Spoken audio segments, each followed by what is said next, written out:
तो किस तरह से धारण करते हैं, वो पहला गुण हमने समझा था अजन्मा। तो उस संबंधित ही श्लोक में आए हुए प्रूफ्स।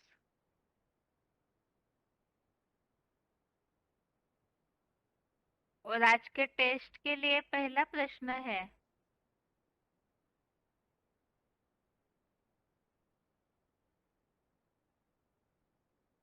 अनंत शब्द का अर्थ क्या है और महादेव को अनंत क्यों कहा गया है?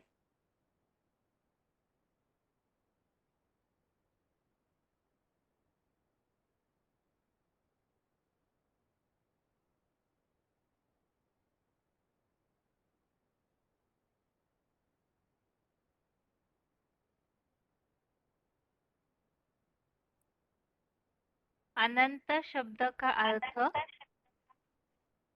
और महादेव के लिए अनंत क्यों कहा गया है?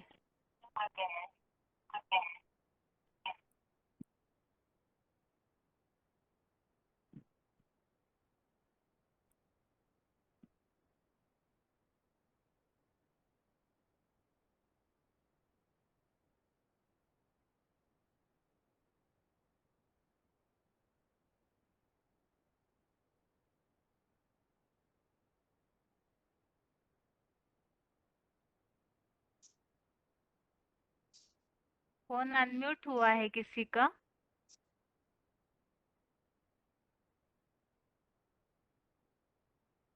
हेलो। हाँ जी। जी। रो, रोल नंबर। Roll number 24548। हाँ जी, बताइए। वो जिसका आदि अंत नहीं है उसको अनंत कहा जाता है। तो हाँ। महादेव को क्यों हाँ, महादेव को क्यों अनंत कहा जाता है कि उसका कोई आदि अंत दिखाई नहीं देता, इसीलिए हम्म। उसको अनंत कहा जाता है। ये श्लोक में भी आया है। जे हम्म। वो वो तो आया है कि जो अ, 9/18 उसमें भी आया हुआ है। वो जो प्रभव प्रलय स्थापन बीज निधान और बीज वो है गतिभर्ता प्रभु साखी निवास शरण सुहृद। फिर भी आया हुआ 7/6 में इति दो निनि भूतानि सर्वाणि इति उपधाराय अहं कृष्ण से जगत प्रभव प्रलय तथा। वो प्रभव प्रलय भी वही करता है। वो भी मनुष्य सृष्टि का वृक्ष का बीज है। फिर भी आया है 10/32 मृत्यु सर्वहरा अहम उद्भव च भविष्यत कीर्ति सी वाक्च नारी नाम श्रुति मेधा द्युति क्षमा। वो भी ये सबका महाकाल है। प्रलयकालीन कर्ता महाकाल महामृत्यु मैं हूँ।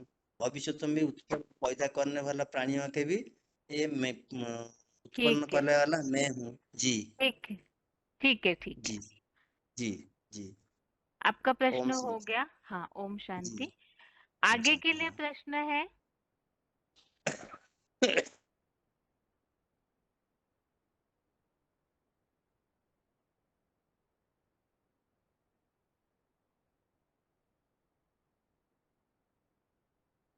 शंकर का अंत नहीं है। ये जो बात हमने समझी है कोर्स में, तो जैसे कि श्लोक इस तरह समझा था कि कल्प के अंत में सारे प्राणी समुदाय उनमें समा जाते हैं। जो संपन्न निराकारी स्टेज है उनमें समा जाते हैं। तो कोई अगर इस बात के लिए ऐसे पूछे कि सारे उनमें समाने के बाद उनका अंत होता है, तो इस बात को गलत सिद्ध करने के लिए कोई श्लोक है? शंकर का अंत होता ही नहीं है, या उसका विनाश करने के लिए कोई भी समर्थ नहीं है, इस भावार्थ वाला कोई श्लोक?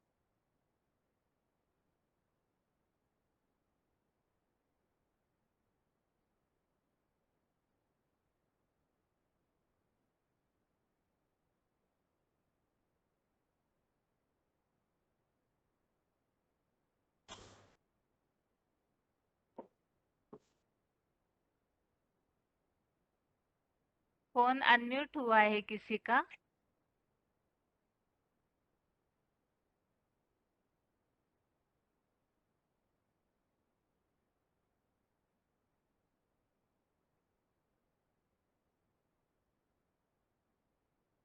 फोन अनम्यूट है किसी का?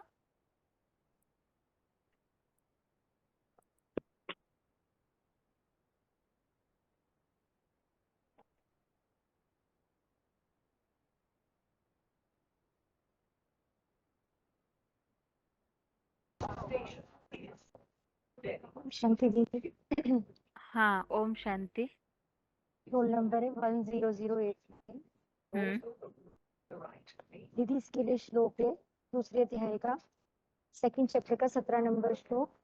अविनाशी तु तत्विधि येन सर्वम इदं ततम् विनाशम अव्ययस्य न कश्चित् तुम कर्तुम मर्हसि।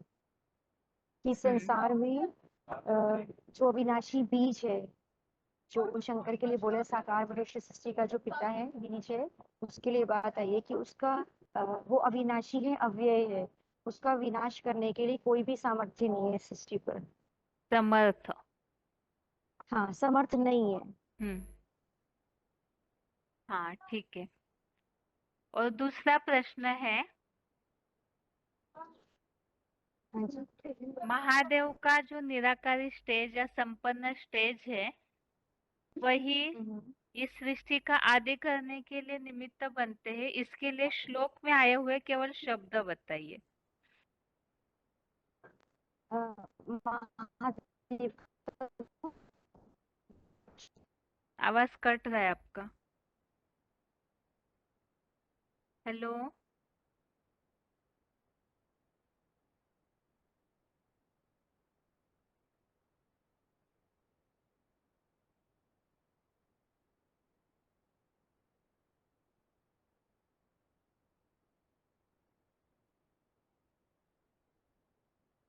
हेलो।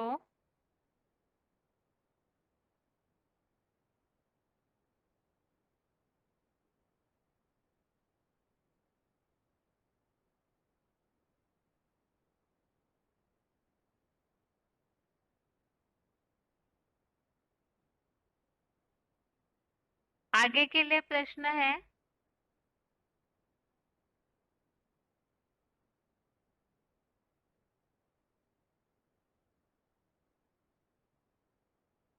निराकारी स्टेज के आधार से शंकर या महादेव ही इस सृष्टि का आदि करने के लिए निमित्त है।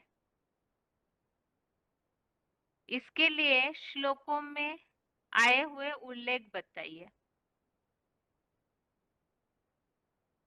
उत्तर देते समय श्लोक का पूरा अर्थ न बताए। जहाँ आदि का उल्लेख आ रहा है, केवल वही शब्दांकन श्लोक के बताइए।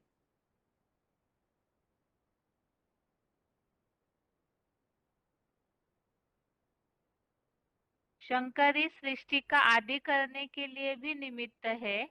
इसके लिए ही श्लोकों में आए हुए उल्लेख बताइए, लेकिन श्लोक का अर्थ पूरा न पढ़िए। जो श्लोक नहीं बता सकते हैं, जो केवल आदि है इस बात का उल्लेख वाले जो बातें हैं वही बताइए।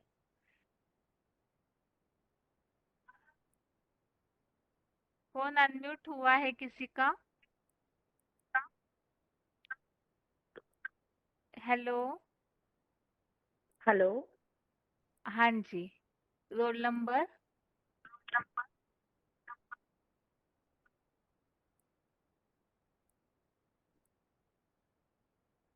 हेलो, रोल नंबर बताइए। हेलो बहन जी। हाँ माता जी, रोल नंबर हाँ, बताइए।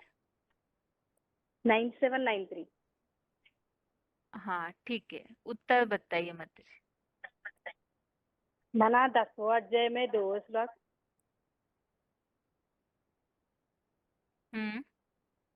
मना नमे विधि सुरागणन प्रभावना महाशेयः अहम आदि माता जी, ही देवनम महा। हाँ जी। केवल आप हिंदी बताइए। हिंदी में मना जो बहन जी। श्लोक में ही जो हिंदी भावार्थ है ना वो बता दीजिए। श्लोक का अच्छा, उच्चारण ठीक है। में थोड़ा सा दिव्य प्रॉब्लम है ना प्रवेश इसलिए। अच्छा, ठीक है। दिव्य प्रवेश योगी है और द्रौपद युगी मानयोम्या दिव्य दर्शियों को ब्रह्मा एक मिनट माता जी, एक मिनट। प्रश्न के हाँ साथ जी। ही ये बात बताई थी कि जहाँ आदि का उल्लेख आया है कि वो शुरुआत करने के लिए निमित्त बनते हैं, तो वैसे वाली बातें ही श्लोक की बताइए। जिस वाक्य में ये हाँ जी। उल्लेख आ रहा है कि यही आदि करते हैं।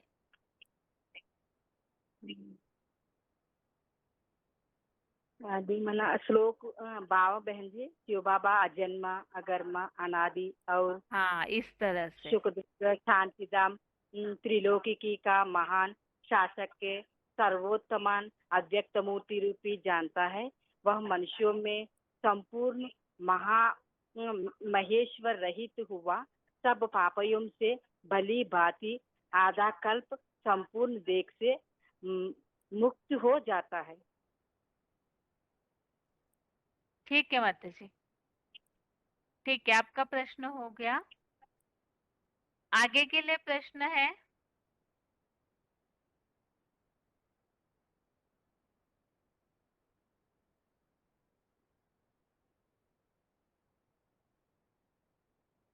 जहाँ शिव समान बने शंकर ये अनंत है, इस बात का जिस श्लोक में उल्लेख आया हुआ है वो श्लोक बताइए।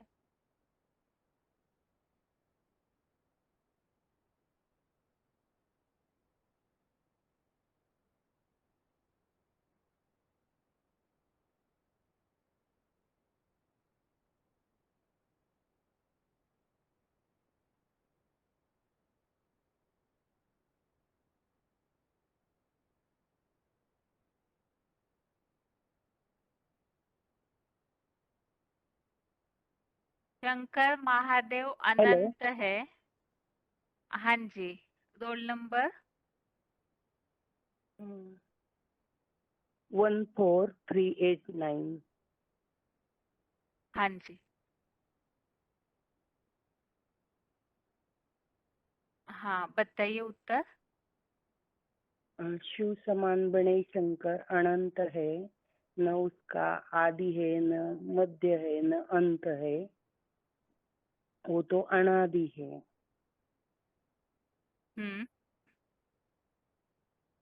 किस श्लोक में आया है, उस श्लोक नंबर बता सकते हैं?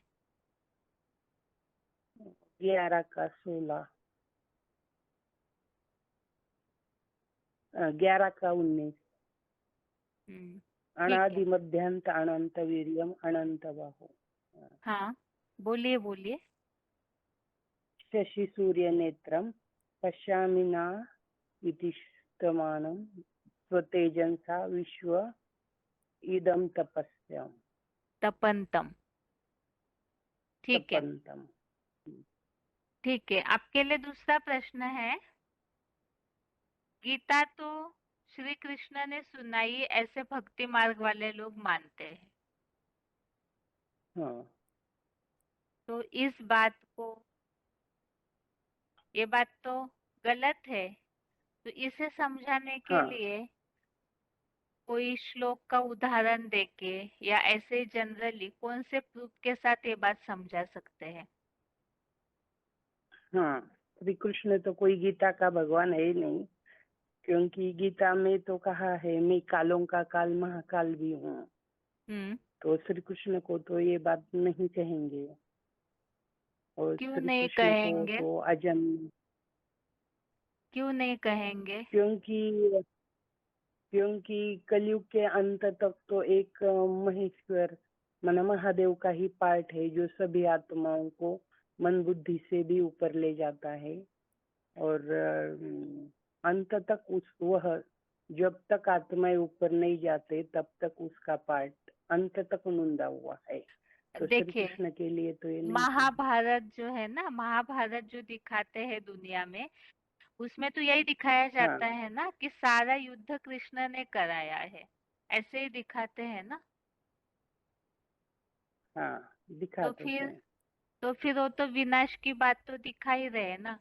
जब युद्ध कराते हुए उनको हाँ, दिखाया पांडवों के साथ, तो फिर ये बात तो सही ये समझते हैं ना युद्ध लोग तो। ये युद्ध अहिंसक है, यहाँ हिंसा की कोई बात नहीं। यहाँ तो हाँ, मन लेकिन बुद्धि से कृष्ण ने ऊपर ले जाने कराया के लिए ना, मतलब कृष्ण ने युद्ध कराया, ये बात सही है ना। कृष्ण ने जो कराया, ये बात विनाश का सही है। काम, विनाश का काम जो है वो कृष्ण कराते हैं, ये बात सही है। विनाश का काम तो शंकर द्वारा शिव कराते हैं। हाँ, तो फिर तो इस बात को कैसे समझाएंगे कि कृष्ण के द्वारा गीता नहीं सुनाई गई है। कृष्ण के लिए तो अजन्मा अभोक्ता ये हाँ। सब बातें लागू नहीं होती। ये जो हम्म, गुण है ये तो निराकार जो साकार समान बनता है, निराकार और साकार, तो उसके हम्म, लिए ही लागू होंगी। तो ठीक है ये मतलब। अहिंसक युद्ध है, यहाँ विकारों के ऊपर जीत पाने के लिए हम्म, बोला गया है। यहाँ कोई हिंसा करने की बात है ही नहीं, ठीक। विकारों पर जीत पाने के लिए ये बात है। हाँ, ठीक है माता जी। आपका प्रश्न हो गया। आगे के लिए प्रश्न है। ओम शांति। हाँ, ओम शांति। आगे के लिए प्रश्न है,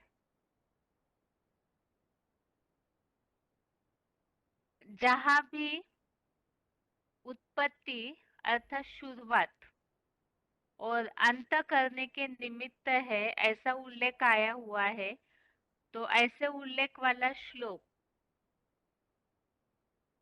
में आए हुए शब्द बताइए और उसका हिंदी में आया हुआ अर्थ बताइए।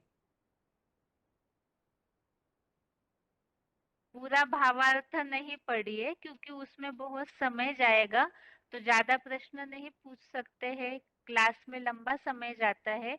इसीलिए केवल जो संदर्भ चल रहा है उसी अनुसार उत्तर दे तो ज्यादा अच्छा है। जहां भी जिन श्लोकों में उत्पत्ति, उद्गम और अंत करना, इन बातों का उल्लेख आया हुआ है, तो श्लोकों में से वो संस्कृत श्लोक के वो बातें और हिंदी में उसका अर्थ बताइए।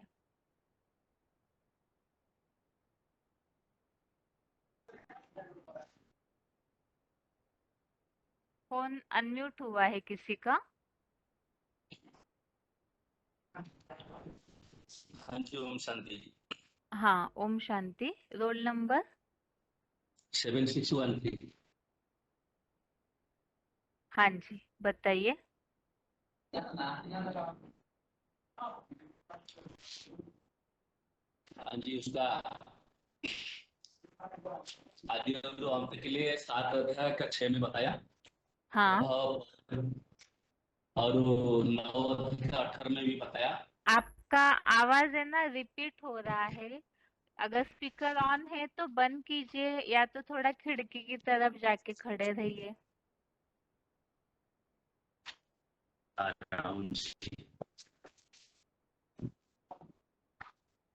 हाँ जी, हाँ, अभी बताइए। एक तो 7 अध्याय के 6 में बताया प्रभाव प्रलय।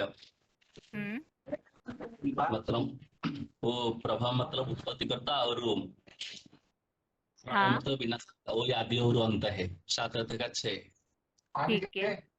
और एक बताया 9 अध्याय का 18, वो सेम बात बताया 9 अध्याय का 18 में भी, प्रभाव प्रलय स्थानम।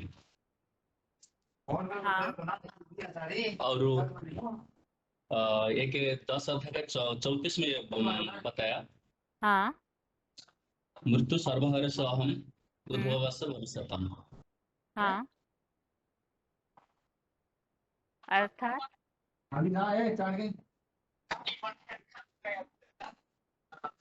इसका अर्थ बताइए। 10 अध्याय का हाँ, अभी आपने श्लोक की बात बताई, उसका अर्थ भी बता दीजिए। तो दस देखा मृत्यु सर्वहम उद्भवस्य भविष्यतम। हाँ, उसको ऐसे नोटिंग कर लिया, लेकिन उसको थोड़ा ठीक है, ठीक है, ठीक है, ठीक है। आपका प्रश्न हो गया। आगे के लिए प्रश्न है।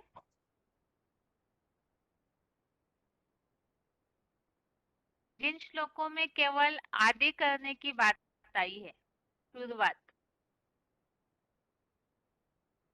मैं ही आदि हूँ, ऐसे उल्लेख है कई श्लोकों में। तो ऐसे आदि या अजन्मा ऐसे उल्लेख आए हुए श्लोक बताइए।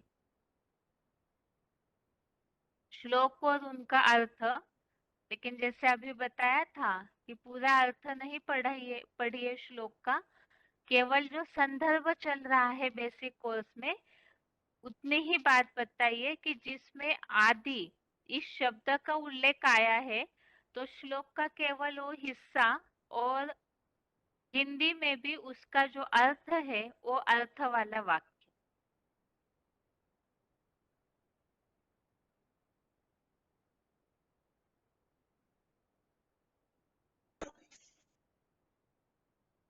फोन अनम्यूट हुआ है किसी का?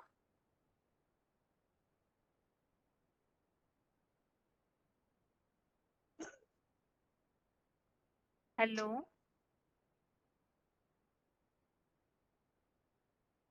फोन अनम्यूट हुआ है किसी का?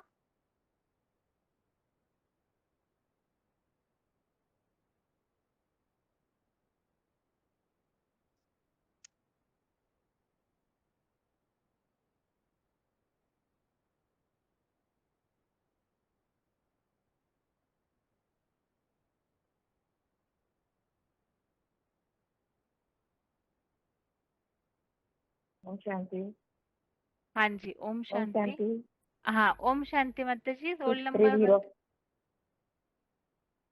305 हाँ। 6305 हम्म, आया है। मैं सनातन पुरुष के रूप में सबका आदि सिद्ध है। 10वें में दूसरा है। हाँ, हेलो। हाँ जी, हाँ बताइए माता जी। हाँ। न देवगण न महर्षिगण में जाना, क्योंकि देवताओं में और महर्षियों में सबसे प्रकार आदि में हूँ। हम्म, हेलो। हाँ जी, हाँ। हाँ ठीक है माता जी, आगे और बताइए। हाँ, और तीसरा है अजन्मा। अजन्मा अनादि। जो मुझको अजन्मा अनादि और महाशासक जानता हूँ, वो मैं ही हूँ। हम्म, और 10वें में 8वां है। हाँ, मैं आदि उत्पादक, सारे जगत का आदि उत्पादक हूँ। उत्पादक माना? आदि आदि हूँ सबका, हाँ, नहीं, सारे जगत का। हाँ, जो हम्म। श्लोक के भावार्थ में शब्द आया है उत्पादक, हाँ इसका हाँ। अर्थ क्या है? हाँ, उत्पादक माना क्या? उत्पन्न हुआ है ना। हाँ, निर्माण करने वाला। निर्माण करता। हाँ, उत्पादक उत्पन्न करने अर्थात जो वाला या निर्माण निर्माण। करते। ठीक है हाँ हाँ। माता जी, अच्छा। आपके लिए और दूसरा तीसरे दीदी। प्रश्न है। हाँ, हाँ दूसरा प्रश्न हाँ, है बोलो। आपके लिए। हाँ हाँ। अनंत है, इसके लिए रामचरितमानस में क्या उल्लेख आया है? रामचरितमानस में आया है। च- अना तो अनंता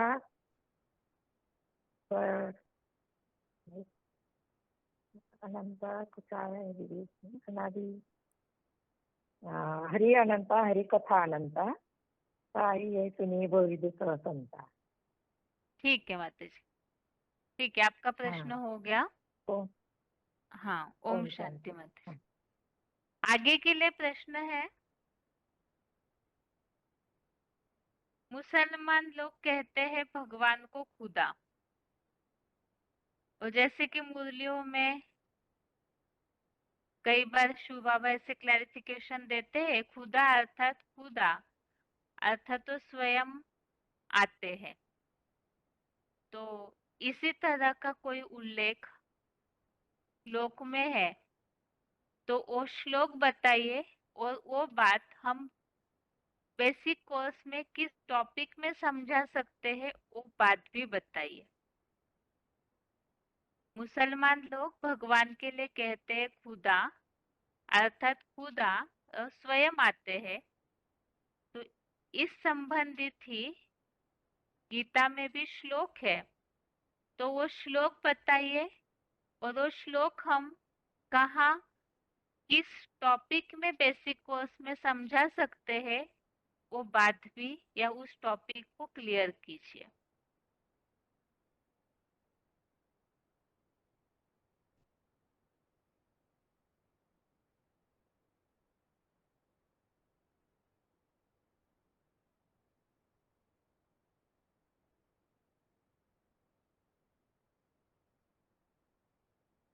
फोन अनम्यूट हुआ है किसी का?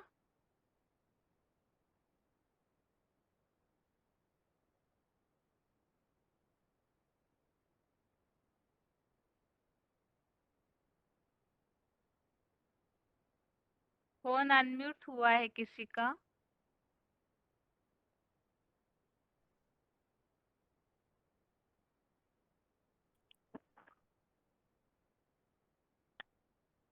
हेलो,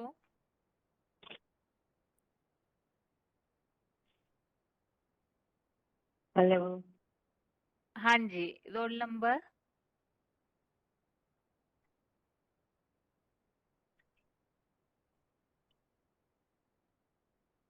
हेलो, रोल नंबर बताइए माता जी।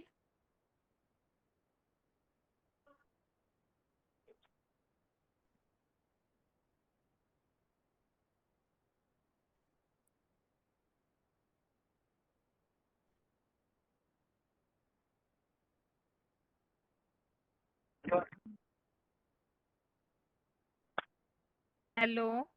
हेलो। हेलो। हाँ हाँ, रोल नंबर बताइए। 13,170। ठीक है, उत्तर बताइए। भगवान मुसलमान कहते हैं खुदा खुद आते हैं, बुलाने से नहीं आते। जब खुदा का आने का टाइम होता है वे खुद ही आ जाते हैं। हाँ, हेलो। हाँ। प्रश्न ये पूछा है कि इसी संबंधित गीता में भी कोई बात आई है क्या कि खुदा जैसे खुद आते हैं, तो ऐसे हिंदुओं में भी इसी संबंधित कोई उल्लेख है?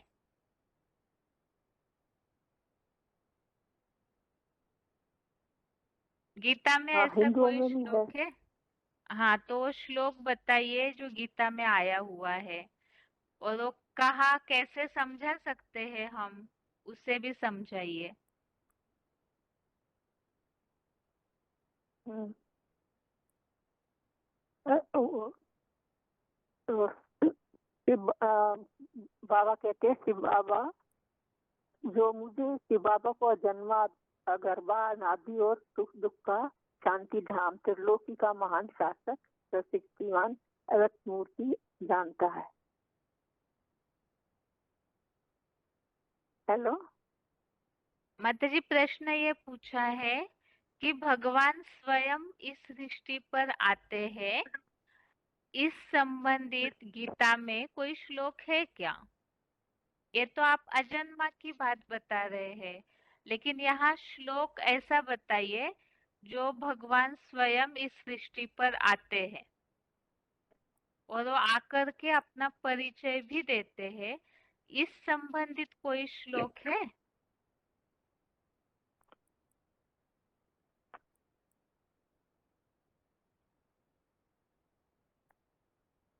माता जी, आप दूसरे प्रश्न का उत्तर दीजिए। भगवान को याद क्यों करना चाहिए? अपने पापों का विनाश करने के लिए भगवान को याद करना चाहिए। अच्छा, ठीक है माता जी। आत्मा और शरीर में क्या अंतर है? आत्मा अविनाशी है, शरीर विनाशी है। और आत्मा अनेक शरीर धारण करती है और शरीर हर बार नष्ट हो जाता है। अच्छा, ठीक है माता जी। ठीक है, आपका प्रश्न हो गया। आगे के लिए प्रश्न है, अभी जो प्रश्न पूछा था वही प्रश्न सेम। जो मुसलमान लोग कहते हैं खुदा, जिसके लिए मुरलियों में कई बार उल्लेख आता है कि खुदा अर्थात जो खुद आते हैं, तो इसी संबंधित गीता में कौन सा श्लोक है और उससे आप बेसिक कोर्स में किस टॉपिक में समझा सकते हैं?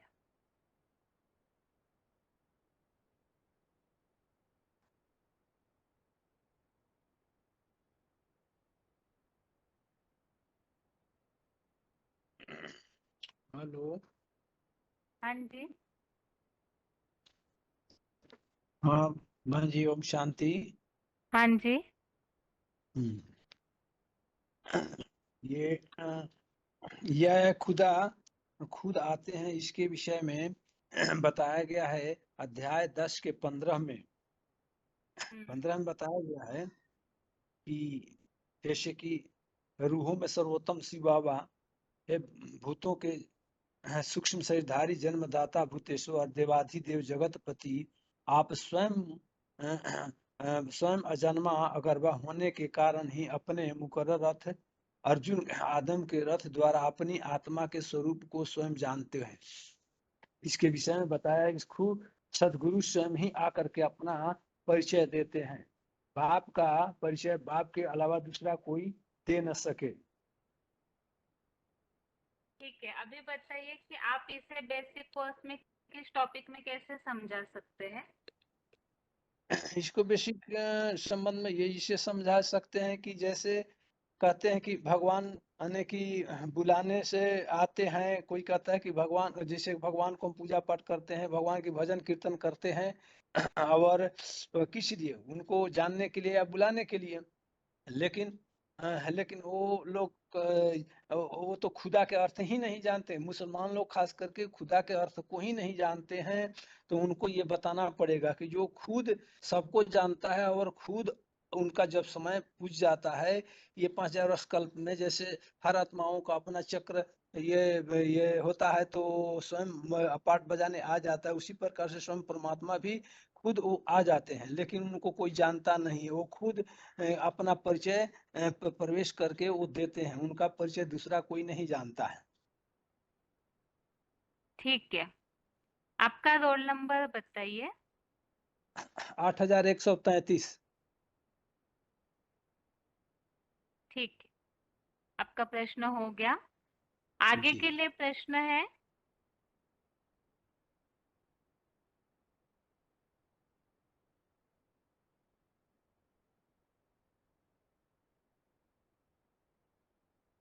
भगवान को कैसे देख सकते हैं? इस संबंधित आया हुआ श्लोक बताइए। और ये भगवान को देखने की बात आप आत्मा के टॉपिक में किस तरह से समझाएंगे? क्यों देखना चाहिए भगवान को, कैसे देखेंगे? इस संबंधित आप कैसे उस टॉपिक को समझाएंगे, वो भी बताइए इस श्लोक का आधार लेकर के।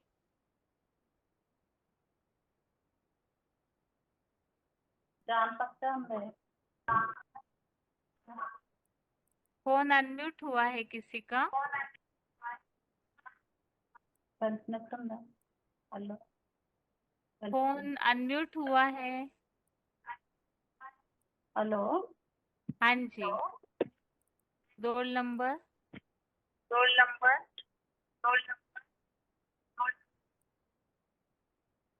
हाँ, 5494 बहन जी।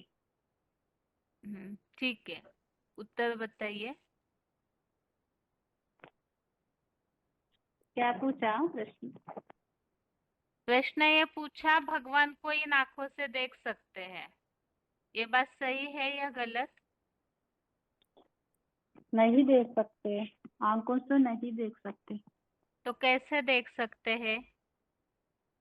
बुद्धि रूपी ज्ञान ज्ञान नेत्र से ठीक है, ज्ञान नेत्र से इसके देख लिए सकते कोई हैं। श्लोक आया हुआ है गीता में? गीता में तो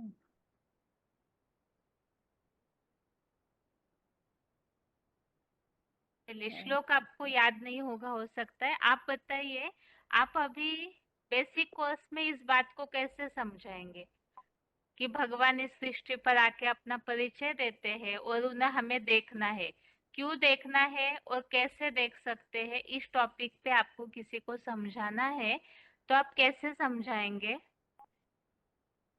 माना भगवान को बुद्धि की मति कुमति होने के कारण से इंद्रियां अपने तरफ खींचते हैं। सुमति बनने के लिए भगवान को याद करना है, याद करने के लिए भगवान को पहचानना है। बस फिर कैसे पहचानेंगे? भगवान खुद आकर अपना परिचय देते हैं। देवता ये ऋषियों को भी भगवान का परिचय नहीं जानते हैं। और क्या बोलना है? हाँ, तो भगवान आके अपना परिचय देते हैं, तो हमें कैसे पता चलेगा भगवान अपना परिचय दे रहे करके? अभी तो 500 करोड़ दुनिया में लोग हैं, उनको पता तो नहीं चला ना कि भगवान अपना परिचय दे रहे हैं, तो उसके लिए। और बहुत ऐसे लोग हैं जो देखते हुए भी नहीं समझ पाते, तो इन सब बातों के लिए आप कैसे समझाएंगे? भगवान को पहचान के लिए दिव्य नेत्र अध्यात्म भगवान का ज्ञान की आवश्यकता है। जो इस ज्ञान का आधार लेते हैं वह भगवान को पहचानते हैं। माना भगवान को पहचानने के बाद यथार्थ रीति याद कर सकते हैं। भगवान को सृष्टि पर अवसर है। ठीक है माता जी, आपका प्रश्न हो गया। आगे इसके के लिए लिए माना वो हाँ, भगवान के लिए देखने के लिए माना भगवान को पहचानने के लिए था। अवतरण के लिए श्लोक तो 11 अध्याय में 8वां श्लोक है ना? हाँ, बताओ। बताइए।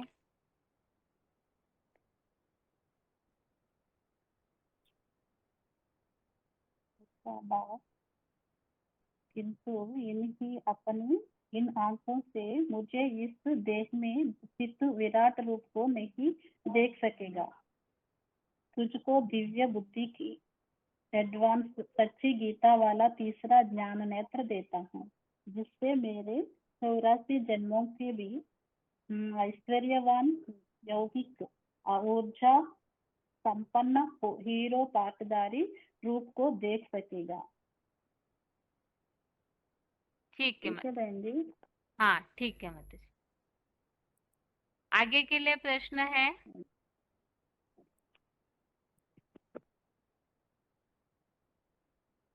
भगवान को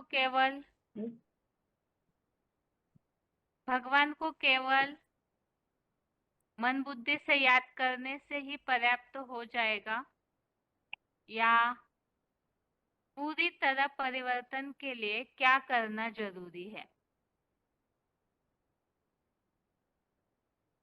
जैसे बहुत से लोग हैं दुनिया में केवल भजन कीर्तन करते रहते हैं, तो सोचते हैं इससे हमारा जीवन सुहाना हो जाएगा। तो ऐसी बातों के लिए आप ऐसे भक्तों को कैसे समझाएंगे?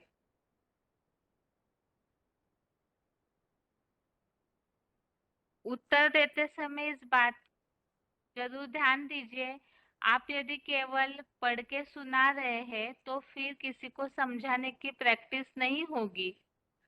तो इसीलिए कम से कम आपके उत्तर में ऐसे भाव होना चाहिए कि आप किसी को भी समझाने की प्रैक्टिस कर सके। हाँ उनको हटा दिया। कौन अनम्यूट हुआ है किसी का? हेलो हाँ जी, रोल हेलो नंबर। हाँ जी, रोल हाँ ये नंबर। इसका जवाब है हेलो 4718 रोल नंबर। 4718 हाँ, बताइए। ये बोलने का मतलब ये है कि सिर्फ याद करने से काम नहीं चलता है, भगवान मन बुद्धि से भगवान के साथ संबंध भी जोड़ना पड़ता है। तो इसके लिए श्लोक आता है 9वें अध्याय का 34वां श्लोक, मन मना भव मद भक्त मध्याजी माम नमस्कुरु है। माने मैं जो भी कर्म करता हूँ यज्ञ के लिए करता हूँ। तो ये दोनों संबंध जब हम बाप से जोड़ेंगे, भगवान बाप से, तब ये बात साध्य होंगी। सिर्फ मन बुद्धि से याद करने की बात नहीं है, सर्व संबंध से जोड़ने से काम होने वाला है और उससे हमारा वास्तव में। चरित्र ऊंचा होता है। हाँ, और थोड़ा भजन सा। कीर्तन करने से कुछ नहीं होने वाला है। हाँ, आपने उत्तर हाँ। सही दिया है, बस थोड़ा सा शब्द इस तरह होने चाहिए। देखिए, याद से तो सारी प्राप्ति हाँ होती है, मुरलियों में तो शिव बाबा यही प्राप्ति, बोलते हैं ना। लेकिन यहाँ बात है कि मन बुद्धि तो तुरंत सेट नहीं होगी ना याद में। अगर तुरंत कोई प्रैक्टिस करे तो याद के लिए मन बुद्धि तुरंत तो सेट नहीं होगी।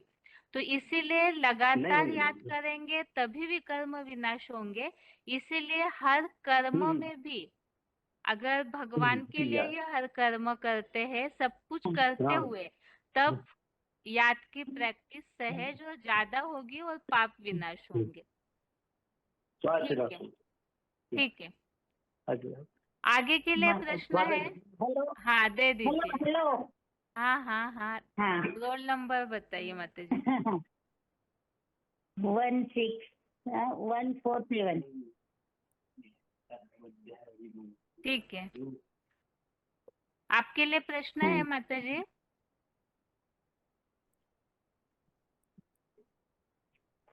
ये जो महादेव का स्वरूप, उसका अंत नहीं पाया जा सकता है, तो उस अंत नहीं पाया जा सकता है इस संबंधित श्लोक में आए हुए उल्लेख बताइए। हाँ जी, इसमें है 11 का 16 नंबर का श्लोक है। न अंत न मध्य पुनः आदि, माने भगवान का आदि मध्य अंत को कोई देख नहीं सकता है वो। और नहीं, तो ठीक है, प्रश्न बताइए फिर से। महादेव का अंत नहीं है इस बात के लिए श्लोक बताइए। महादेव का अंत नहीं है। 11वें का 32वां श्लोक है, दूसरे का 17वां भी है। वो बताओ भाई, जो ले रहे महादेव का अंत नहीं है। नहीं आ रहा तो मैं बोलता हूँ। दूसरा अध्याय का 17वां, 11 का 32 है। कालो अस्मि लोकस्य कल्पादो, माने सब जीवों का अंत होने पर भी परमपिता परमात्मा शिव के इन साकारी रूप का अंत नहीं होता है। वो साकारी से आकारी और निराकारी स्टेज को प्राप्त कर लेता है। वो एक शंकर ही है। ठीक है, रुकिए ना। ठीक है माता जी। हाँ भाई, दूसरे का 17 भी आगे है। अविनाशी तु सत्विद्य ठीक है माता जी। सर्वमिदं, सही है क्या? हाँ हाँ, ठीक है। हाँ हाँ, ठीक है माता जी, आपका प्रश्न हो गया। आगे के लिए प्रश्न है। आगे के लिए प्रश्न है, ये जो अनंत स्वरूप है, इसके बारे में वास्तव में जो शिवलिंग है वही संपन्न स्टेज की यादगार है और वही अनंत है, अनादि है। तो इस संबंधित शास्त्रों में आए हुए उल्लेख बताइए। गीता की बातें तो हमने देखी है, इसी तरह से दूसरे शास्त्रों में कोई कथा या जो उल्लेख आया हुआ है उसको बताइए।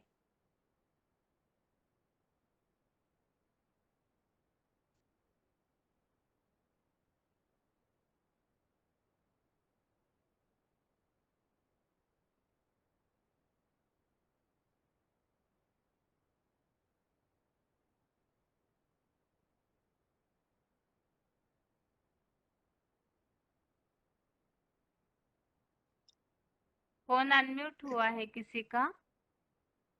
दीदी ओम शांति। हाँ, ओम शांति। Roll number? 26,139 दीदी। हाँ, ठीक है। उत्तर बताइए। एक बार प्रश्न द्वारा बोल दो दीदी, प्रश्न द्वारा बोल दो। प्रश्न ये पूछा है कि जो शिवलिंग निराकारी स्टेज वाला है, संपन्न स्टेज जी वाला है, वही अनंत है, अनादि स्वरूप है। तो जी इस संबंधित गीता के अलावा भक्ति मार्ग में और किस प्रकार का उल्लेख आया हुआ है? इसमें आया कि ब्रह्मा और विष्णु शिवलिंग का अंत पाने के लिए ब्रह्मा नीचे जाते हैं, ऊपर जाते हैं, विष्णु नीचे जाते हैं, लेकिन कोई भी किसी का अंत ना ब्रह्मा पा सके ना विष्णु जी जान सके। इसलिए उन्होंने कहा हरि अनंत, अनंत हरि कथा अनंत। ठीक है, ठीक है माता जी। आप आत्मा के लेसन में से एक टॉपिक बताइए। भगवान जी। के परिचय के बारे में आप क्या समझाएंगे? भगवान इस सृष्टि पर आए हुए हैं और उन्हें क्यों जानना चाहिए, इसके बारे में किसी को समझाना है तो आप कैसे समझाएंगे? आपके बातों में श्लोक का कोई उल्लेख भी होना चाहिए। श्लोक का उल्लेख तो नहीं, वैसे मैं बता देती हूँ हाँ चलिए, श्लोक पूरा नहीं बताइए, लेकिन जैसे कि कुछ ऐसे शब्द आए हुए श्लोक में, अगर आपको हिंदी में याद है तो उतना बताइए। हम बताएंगे कि पहले तो ये कि बताएंगे भगवान जल्दी कोई मानता ही नहीं है कि भगवान कैसे आ सकते हैं, किसी को दिखाई नहीं पड़ते। इसको देखने के लिए सबसे पहले हमें ज्ञान का तीसरा नेत्र, जिसे दिव्य दृष्टि कहते हैं, वो आएगी। जब उसको जितना बार बार हम ज्ञान सुनेंगे समझेंगे तो हमें हमारी आत्मा सूक्ष्म बनेगी, क्योंकि आत्मा सूक्ष्म बनेगी तभी हम पहले स्वयं को पहचान पाएंगे, तभी बाप को पहचान पाएंगे। जितनी आत्मा सूक्ष्म बनती जाएगी उतना ही परमात्मा का ज्ञान हमारे अंतर में आता जाएगा। जब परमात्मा का ज्ञान हमारे अंतर में आएगा तो हम परमात्मा को पहचान सकते हैं। इसके लिए अपने को देह भान छोड़ना बहुत जरूरी है। देह भान छोड़ेंगे तभी हम आत्मा और परमात्मा को जान सकते हैं। ठीक है, हम तो तीसरे नेत्र से, बुद्धि का नेत्र जैसे आपने बताया, उससे पहचान लेंगे, लेकिन पहचानने के लिए भी तो उनके बारे में कोई बताए तभी तो पता चलेगा ना। कैसे पता चलेगा वो कहाँ है, कहाँ रहते हैं, उनका रूप क्या है, ये सारा जो डिटेल है वो कैसे पता चलेगा हमें? भगवान बाप खुद ही, उनका नाम ही खुद है, जो खुद ही आके हमें अपना परिचय देते हैं कि कैसे आप देह नहीं हो, आप तो मेरे आत्मा रूपी बच्चे हो, मैं तुम आत्माओं का पिता हूँ। मैं हर 5,000 साल वर्ष के बाद आके फिर से नई सृष्टि का सर्जन करता हूँ। ठीक है माता जी। ठीक है।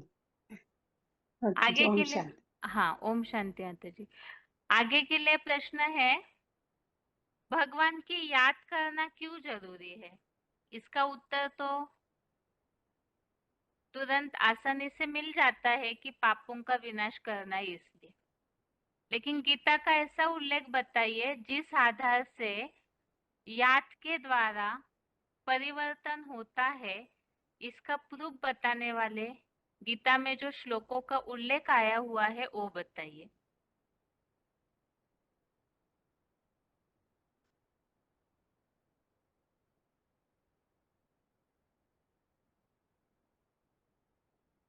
भगवान की याद से परिवर्तन होता है, इस संबंधित श्लोक में आया हुआ उल्लेख बताइए।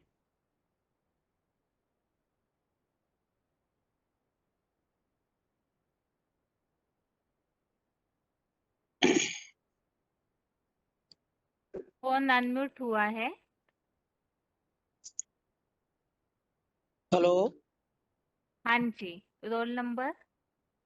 हाँ 21753। ठीक है, उत्तर बताइए। 18 के 66 में बताया है।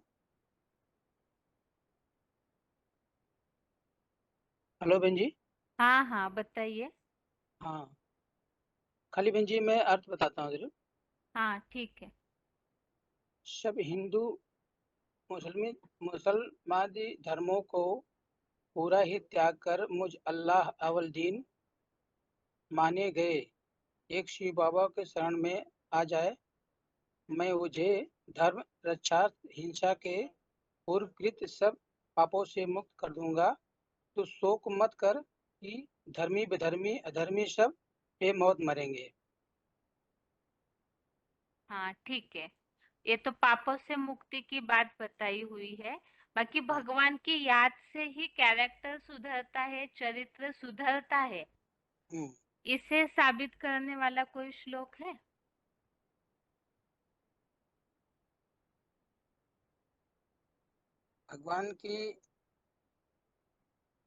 भगवान की याद से ही चरित्र सुधरता है। चाहे कोई कैसा भी पापी हो, लेकिन वो बदलेगा जरूर।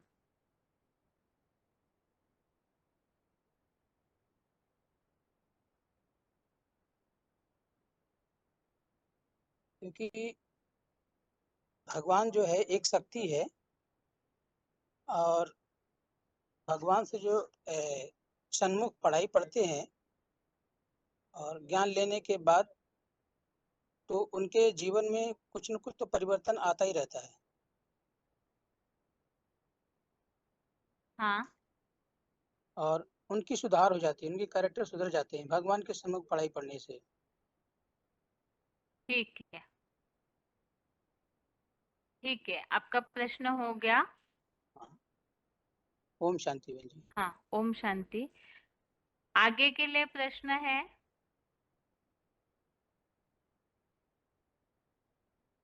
जो टेस्ट के लिए आज टॉपिक था, महादेव शंकर ही अपनी संपन्न स्टेज पर अनादि भी है और अनंत भी है। तो इसे बिल्कुल शॉर्ट में बताना है। आप अगर श्लोक पूरा नहीं बताइए, लेकिन एक समरी के रूप में, सार के रूप में इस टॉपिक को क्लियर करना है किसी को, तो आप कैसे समझाएंगे? महादेव निराकारी स्टेज के आधार पर वही अनंत भी है और अनादि भी है। इसे किसी को समझाना है तो आप कैसे समझाएंगे? ये आज के टेस्ट का लास्ट प्रश्न है।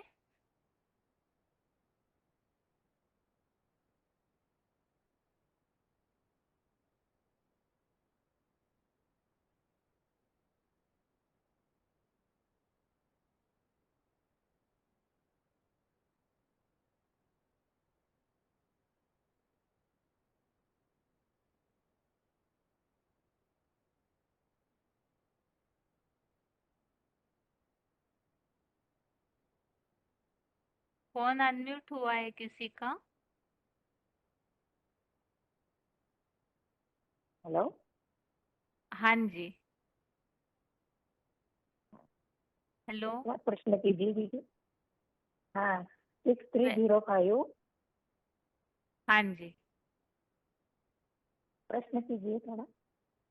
प्रश्न ये बताया माता जी कि आज का जो टॉपिक है उसको सार में बताना है कि संपन्न स्टेज में शिवलिंग जो है वही आदि अनंत भी है और अनादि भी है। वो कैसे? आप श्लोक नहीं बताएंगे तो भी चलेगा, बस किसी को समझाना है तो कैसे समझाएंगे? हाँ, इसको किसी को समझाने का है तो भगवान तो अनंत ही है, आदि भी है। जैसे कि श्लोकों में भी आया है ना, वो आदि है, अंत निराकार शिव का साकार स्वरूप शंकर को ही, शंकर ही अर्थात इसका न अंत है ना आदि है। हाँ और उनको श्लोक में भी आया है ना, 5वें अध्याय का 36 श्लोक में। ठीक है माता जी। और सारे, हाँ, ठीक है माता जी, आपका प्रश्न हो गया। हाँ, ओम शांति। हाँ आगे के लिए अभी से हर क्लास में ये प्रश्न लास्ट में जरूर होगा। श्लोक टेस्ट के दिन जो श्लोक रहते हैं उनका भी सार, और बेसिक कोर्स के दिन भी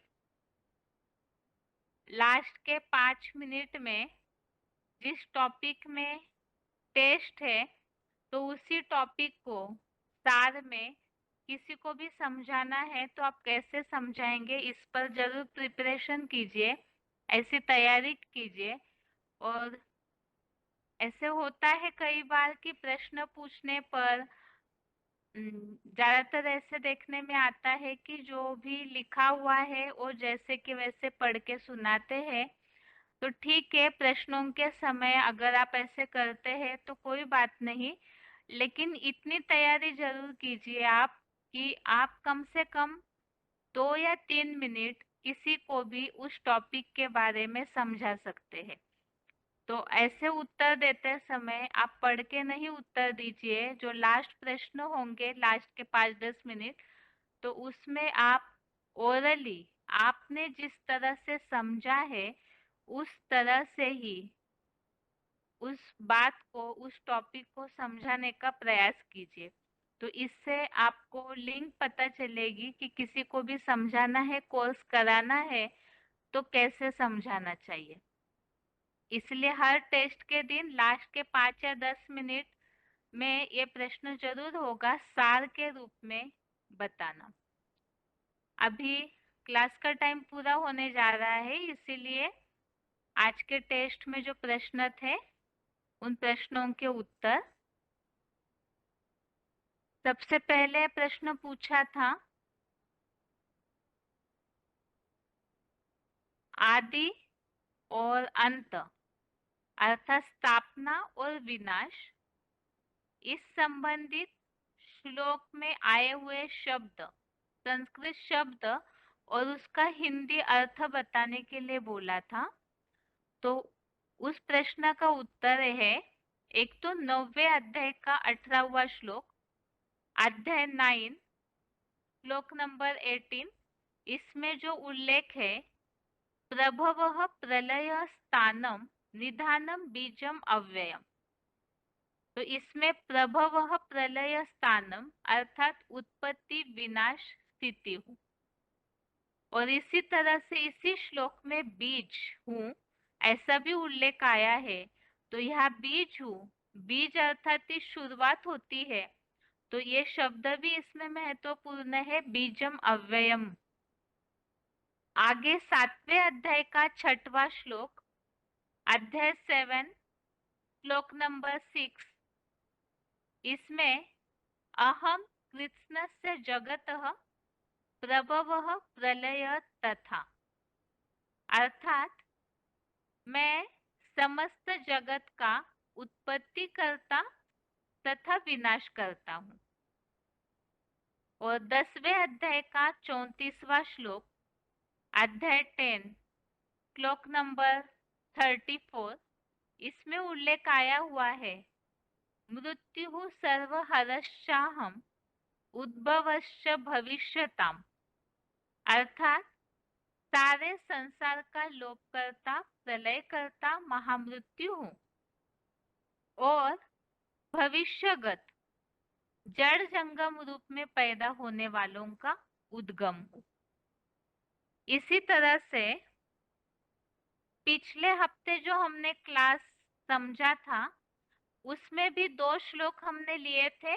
10वें अध्याय का 20वां श्लोक, अध्याय 10 का श्लोक नंबर 20, इसमें भी इस बात का उल्लेख है अहम आदिश्च मध्यम च भूता नामंत एव च, अर्थात इसमें भी ये उल्लेख है प्राणियों का आदि, मध्य और अंतकर्ता मैं ही हूँ।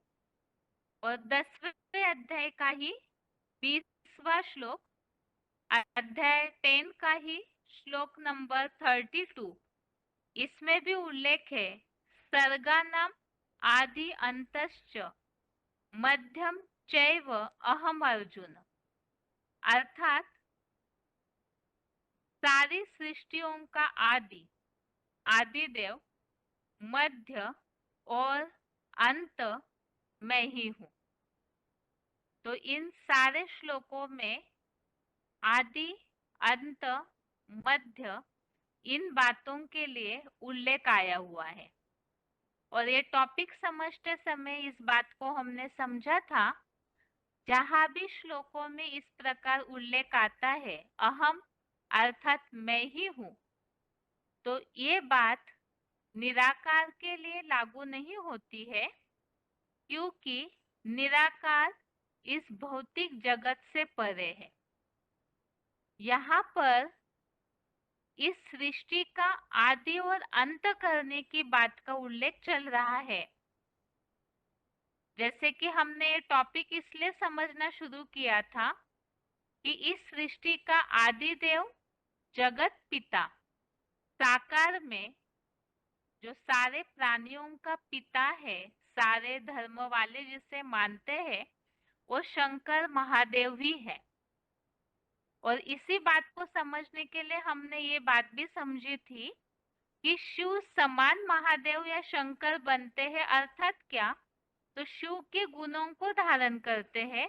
और शिव के गुणों को धारण करते हैं, उसमें से पहला गुण हम समझ रहे थे अजन्मा का। तो वो अजन्मा कैसे है, उनका जन्म नहीं होता, वो कैसे, तो उनका आदि और अंत नहीं है। इस हिसाब से इन सारे श्लोकों को हमने देखा है। 5 श्लोक अभी तक देखे, ऐसे गीता में और भी उल्लेख है, लेकिन यहाँ तो उदाहरण के तौर पर ये 5 श्लोक हमने देखे हैं। और इन सब बातों से जहां भी इन श्लोकों में तो यही उल्लेख आया है, मैं हूँ, समस्त प्राणियों का आदि उद्गम मैं हूँ, सारे संसार का लोप करता महामृत्यु मैं हूँ। तो जहां भी इस तरह उल्लेख आया है, ये बातें निराकार के लिए नहीं, बल्कि निराकार जिस साकार को, जो साकार शंकर समान बन जाते हैं, तो वो उनके इन गुणों को धारण करते हैं और इन कर्तव्यों का निर्वहन करते हैं। तो इसीलिए ये बातें महादेव के लिए लागू होती है। अगला प्रश्न, ये प्रश्न पूछा था कि गीता का भगवान, शास्त्रों में या भक्ति मार्ग में ये माना जाता है कि गीता का भगवान तो कृष्ण ही है। और यहाँ इस बात को हम कैसे स्पष्ट करेंगे कि वास्तव में श्री कृष्ण के लिए वो अंत करता है, ये बात लागू नहीं होती है। तो एक श्लोक जो हमने देखा था 11वें अध्याय का 32वां श्लोक, अध्याय 11 का श्लोक नंबर 32, इसमें जो उल्लेख है कालोस्मि लोक क्षयकृत प्रवृद्धो, अर्थात संसार का महाविनाश करता विकराल काल मैं हूँ। तो ये बात गीता में आई हुई है कि मैं महाविनाश करता हूँ। तो महाविनाशकारी के रूप में कोई भी भक्ति मार्ग के शास्त्रों में श्री कृष्ण के लिए विनाशकारी के रूप में नहीं माना जाता है।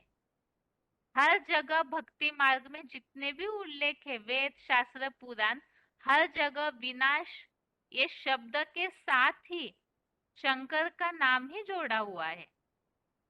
तो गीता में जहाँ विनाश की बात आई है कि सारे संसार का महाविनाश करता विकराल काल मैं हूँ, तो वो बात भी महादेव शंकर के लिए ही है।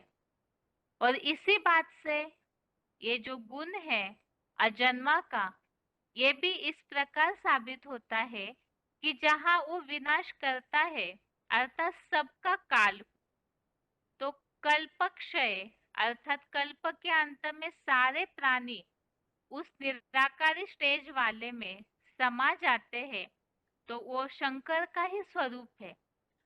अब इस बात को ही हमने इसी के साथ एक और प्रश्न पूछा था कोई ये भी सोच सकते हैं कि सब उनमें समा जाने के बाद उनका अंत होता है, तो वास्तव में उनका अंत ही नहीं है, ये बात हम स्पष्ट कर रहे हैं। और इसके लिए दूसरे अध्याय का 17वां श्लोक, अध्याय 2 श्लोक नंबर 17, इसमें जो उल्लेख है, अविनाशी तु तत्विद्धि येन सर्वमिदं ततं विनाशम अव्ययस्यास्य न कश्चित कर्तुमर्हति। इस श्लोक में जो उल्लेख है कि ये सारा संसार जिससे फैला हुआ है, उस अविनाशी का विनाश करने के लिए कोई भी समर्थ नहीं है। अर्थात सभी सारी सृष्टि विनाश काल में उसमें उस निराकारी स्टेज वाले में समा जाती है, लेकिन उसके बाद भी उनका विनाश करने के लिए कोई समर्थ नहीं है। अर्थात ही वो अनंत है, उनका अंत नहीं होता है। आगे का प्रश्न था, ये पूछा था कि महादेव या शंकर ही अपने संपन्न स्टेज में आदि करने के लिए निमित्त बनते हैं, शुरुआत करने के लिए निमित्त बनते हैं, तो इसके लिए गीता में आए हुए शब्द बताइए। तो ये शब्द जरूर ध्यान में रखिए। एक तो अव्यक्त मूर्तिना, तो इस शब्द में सारी बातें आई कि सारा जगत उस अव्यक्त मूर्ति के द्वारा ही विस्तार को पाता है, जो 9वें अध्याय के 4थे श्लोक में है शब्द। इसके अलावा 10वें अध्याय के कई श्लोकों में हमने पिछले बार के क्लासेस में समझा है, बीजम अव्ययम, सर्वभूत प्राणियों का बीज मैं हूँ। तो बीज अर्थात ही पिता, और बीज से जैसे वृक्ष की शुरुआत होती है, इसी तरह से यहाँ भी मैं बीज हूँ, जो सर्वभूता नाम सब प्राणियों का बीज हूँ। ऐसे जहाँ भी उल्लेख आया हुआ है, तो उससे भी स्पष्ट होता है कि वही आदि है, शुरुआत करने के निमित्त है। और इसी तरह से हमने और शब्द जो देखे थे कि पुरातन पुरुष है, पुराण पुरुष है, सनातन पुरुष है, ये सारे शब्द भी हमने पिछले क्लासेस में देखे हैं। तो इन सारे शब्दों से ही यह बात स्पष्ट है कि वो सबसे पुराना है, अर्थात वही शुरुआत है। और इसी के साथ ही दूसरा प्रश्न आगे पूछा था, जहां भी श्लोकों में मैं ही आदि हूँ, मैं ही शुरुआत हूँ, ऐसे उल्लेख आए हुए श्लोक बताइए। तो इसमें 10वें अध्याय का दूसरा श्लोक, अध्याय 10 श्लोक नंबर 2, इसमें उल्लेख है, अहमातिर्हि देवानां महर्षिणां च सर्वशः। इसमें अहम आदि ही, अर्थात मैं ही आदि हूँ, ऐसा जो उल्लेख आया हुआ है, इसका ये जो अर्थ है, अहमादिर्हि देवानां महर्षिणां च सर्वशः, इसका अर्थ तो इस प्रकार है कि देवताओं और महर्षियों का सब प्रकार से आदि मैं हूँ। तो जो नई गीता का किताब है, उसमें तो ये बात स्पष्ट लिखी हुई है, सब प्रकार से महादेव द्वारा आदिकालीन आदिश्वर मैं हूँ। तो परमपिता शिव ही कार्य तो करते हैं, लेकिन निराकार कैसे करेंगे? तो शंकर उनके सारे गुणों को अपने में धारण करके इस सृष्टि का आदि करने के निमित्त बनते हैं। ऐसे ही तीसरा श्लोक 10वें अध्याय का, अध्याय 10 का श्लोक नंबर 3, इसमें जो उल्लेख है, यो माम अजम अनादिम च वेत्ति लोक महेश्वरम। तो इसका भी अर्थ इस प्रकार है, जो मुझको अजन्मा, अनादि और त्रिलोकी का महान शासक जानता है। तो यहाँ एक तो अजन्मा और अनादि, जो तीनों लोकों का महान शासक है। तो निराकार तो शासक बनते नहीं, वो सिखाते हैं, वो है तो श्रेष्ठ ते श्रेष्ठ शासन करता ईश्वर, लेकिन वो किसी पे राजाई तो करते नहीं। तो जिन्हें वो वर्षा देते हैं अपना, वो तीनों लोकों का महान शासन करता तो महादेव है, और उनके लिए ही उल्लेख है अजम अर्थात अजन्मा और अनादि। और 10वें अध्याय का 8वां श्लोक, अध्याय 10 श्लोक नंबर 8, इसमें उल्लेख है अहम सर्वस्य प्रभवो मत्तः सर्वं प्रवर्तते। तो इस श्लोक में भी इस प्रकार उल्लेख है कि मैं सारे जगत का, सारे साकार जगत का आदि उत्पादक। तो प्रभवः अर्थात ही वास्तव में उत्पादक, आदि उत्पादक इस प्रकार है, और उत्पादक के लिए अभी भी बताया था कि निर्माता है, शुरुआत करने वाला है। तो इस तरह से ये प्रश्न हो गया जिसमें आदि शब्द का उल्लेख आया हुआ है, वो सारी बातें। और आगे का प्रश्न ये पूछा था कि वो महादेव का स्वरूप वास्तव में शंकर का तपस्वी रूप आदि या अनंत नहीं कहा जाता। तो जो लिंग है शिवलिंग के समान, वो निराकारी स्टेज वाले जब बन जाते हैं जहाँ इंद्रियों का भान नहीं रहता, तो वो स्वरूप वास्तव में अनादि और अनंत है। तो इसके लिए ही अनंत के लिए जो श्लोक में शब्द आए हुए हैं, श्लोक में उल्लेख आए हुए हैं, वो बताने के लिए बोला था।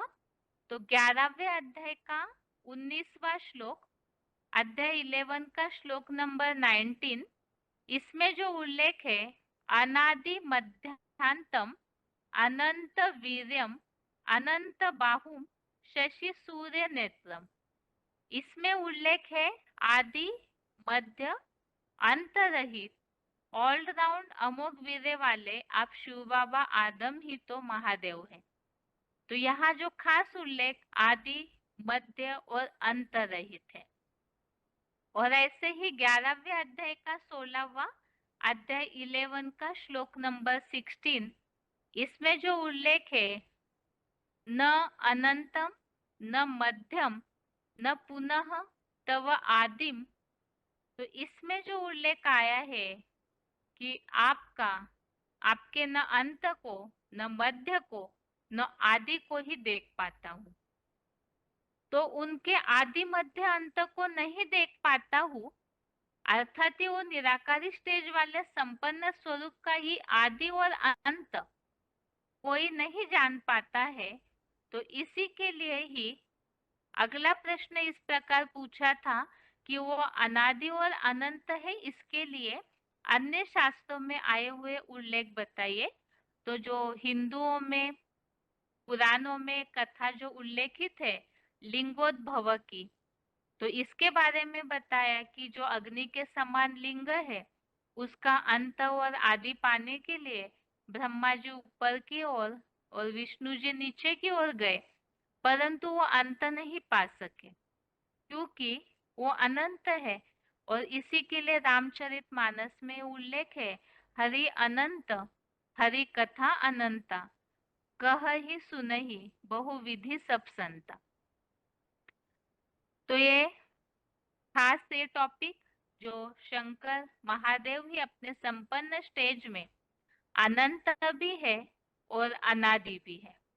इसके अलावा आत्मा के टॉपिक संबंधित प्रश्न इस तरह पूछे थे। एक प्रश्न तो ये पूछा था कि मुस्लिम लोग कहते हैं खुदा, अर्थात तो खुद आते हैं। तो ये तो मुरलियों में व्याख्या दी हुई है कि खुदा अर्थात खुद आते हैं। और इस संबंधित जो हिंदुओं में लागू होने वाली बात बताई है, ये बताया था। तो श्लोक में जो उल्लेख आया हुआ है 10वें अध्याय का 15वां श्लोक, अध्याय 10 का श्लोक नंबर 15, स्वयं एवात्मा आत्मानम, अर्थात मैं स्वयं ही आकर के अपना परिचय देता हूँ। प्रश्न पूछते समय इस प्रकार पूछा था कि किसी को भी अगर आपको बताना है भगवान के पहचान के बारे में तो आप कैसे बताएंगे। तो यही बात है कि अभी तो कलयुग का अंत चल रहा है, तो ऐसे समय जब हाहाकार की दुनिया चल रही है, परसेंटेजली आज की दुनिया में तो ऐसे 90% लोग होंगे जो हर तरह से ही दुखी परेशानी, वैसे तो दुखी सभी है लेकिन कोई अपने को मानते कोई नहीं। तो इसीलिए ये दुखों का कारण है पाप और बुद्धि का नाश, और इससे राहत मिलने के लिए ही भगवान के अलावा और कोई बचा नहीं सकता। इसलिए भगवान को पहचानना जरूरी है ताकि हम भगवान को याद कर सके यथार्थ। तो कैसे पहचानेंगे, क्योंकि भगवान को तो कोई जानते ही नहीं है। इसके लिए ही जो 10वें अध्याय का दूसरा श्लोक, अध्याय 10 का श्लोक नंबर 2 में जो उल्लेख है कि मैं ही सबका आदि हूँ, तो उनका जो खुद आदि है सबका, तो उनका परिचय कोई कैसे दे सकते, उन्हें कौन कैसे जान सकते हैं। इसी के लिए बताया कि भगवान स्वयं आकर अपना परिचय देते हैं, उनका परिचय देने के लिए कोई समर्थ नहीं है। अब भगवान अपना परिचय दे रहे हैं तो उन्हें हम कैसे पहचानेंगे? तो वो स्थूल नेत्रों से देखने की बात नहीं है। ये स्थूल नेत्रों से जो भी दिखाई देता है वो तो विनाशी है, और परम पिता परमात्मा तो अविनाशी है। इसीलिए उन्हें देखने के लिए दिव्य नेत्र चाहिए। तो दुनिया में लोग कहते हैं दिव्य नेत्र अर्थात कोई ऐसा चमत्कारी जादू का नेत्र होगा तो वो अपने आप ही जादू से खुलेगा। वास्तव में ऐसी बात नहीं है। यह बात है बुद्धि के ऊपर का मैल जब हट जाएगा तो बुद्धि रूपी नेत्र खुलेगा। वो खुलना अर्थात ही ज्ञान का नेत्र, जो गीता में उल्लेख आया है 11वें अध्याय का 8वां श्लोक, अध्याय 11 का श्लोक नंबर 8। इसमें जो उल्लेख आया है कि भगवान को पहचानने के लिए जो भगवान ने अर्जुन को बोला मैं तुम्हें दिव्य नेत्र देता हूँ, तो दिव्य नेत्र अर्थात ही बुद्धि, बुद्धि अर्थात समझ शक्ति, और बुद्धि अर्थात ही ज्ञान। तो ज्ञान का तीसरा नेत्र भगवान देते हैं, जिस आधार से भगवान को पहचान सकते हैं। और भगवान को पहचानेंगे तो पाप नष्ट होंगे, बुद्धि पुनः निर्माण होगी, और वही सुख शांति का रास्ता खुलेगा। अगला प्रश्न ये पूछा था इस टॉपिक में कि भगवान को याद करने से ही पाप भस्म होते हैं, ऐसे क्यों? भगवान को ही जानना क्यों जरूरी है? तो इसके लिए ही गीता में जो उल्लेख आया हुआ है, एक तो 18वें अध्याय का 66वां श्लोक, सर्वधर्मान परित्यज्य, इसमें उल्लेख आया है कि सब पापों से मुक्त कर दूंगा। अगर भगवान की शरण में जाते हैं तो सब पापों से मुक्त कर दूंगा। अब फिर प्रश्न आता है कि भगवान की याद से ही सारे पाप नष्ट होते हैं, हम सुधर सकते हैं, कोई कैसा भी हो सुधर जाएगा, इसकी क्या गारंटी है? तो इसके लिए भी ये श्लोक पूछा था 9वें अध्याय का 30वां श्लोक। इसी तरह से 9वें अध्याय में ही और एक श्लोक है क्षिप्रम भवति, इस तरह से उल्लेख जो आया हुआ है। और ये अध्याय 9 का ही श्लोक नंबर 30, इसमें जो उल्लेख आया है कोई कैसे भी आत्मा हो, पापी से पापी क्यों न हो, लेकिन भगवान को याद करते हैं तो शीघ्र ही पुण्यात्मा बन जाएंगे। और अगला प्रश्न ये पूछा था कि केवल भगवान की याद करना पर्याप्त है? तो ये प्रश्न इस हिसाब से कि भगवान को याद करने के लिए तो बुद्धि की स्थिरता चाहिए। तो हम बैठ करके हठ योग करें तो तुरंत कैसे बुद्धि एकाग्र होगी? तो वास्तव में इसके लिए जो भी कर्म करते हैं, कर्मों में भी तो व्यक्तियों का, मनुष्यों का संग रंग लगता है, और पाप पूरे नष्ट करके राहत लेनी है, सुख शांति का रास्ता ढूंढना है। तो उसके लिए हर कर्म करते हुए भी भगवान का ही संग होना चाहिए। जो दुनिया में कहा जाता है संग तारे कुसंग बोरे, तो इसीलिए एक भगवान का ही संग करना है। और इसके लिए ही 9वें अध्याय का ही 34वां श्लोक, अध्याय 9 का श्लोक नंबर 34, इसमें जो उल्लेख है कि मन मना भव मत भक्तो, अर्थात एक तो मन के संकल्प भी उनमें प्रभावित करने हैं, और जो कर्म करते हैं वो भी भगवान में ही अर्पित होने चाहिए। तो कर्म और मन बुद्धि सारी ताकत लगाएंगे तभी पूरी तरह से भगवान की याद आएगी, और याद आएगी तो पापों से भी मुक्ति मिलेगी, बुद्धि का सुधार होगा। तो ये आज के श्लोक से संबंधित प्रश्नों के उत्तर हो गए। इसके साथ ही आज के लिए गीता क्लास यहाँ तक ही। ओम शांति।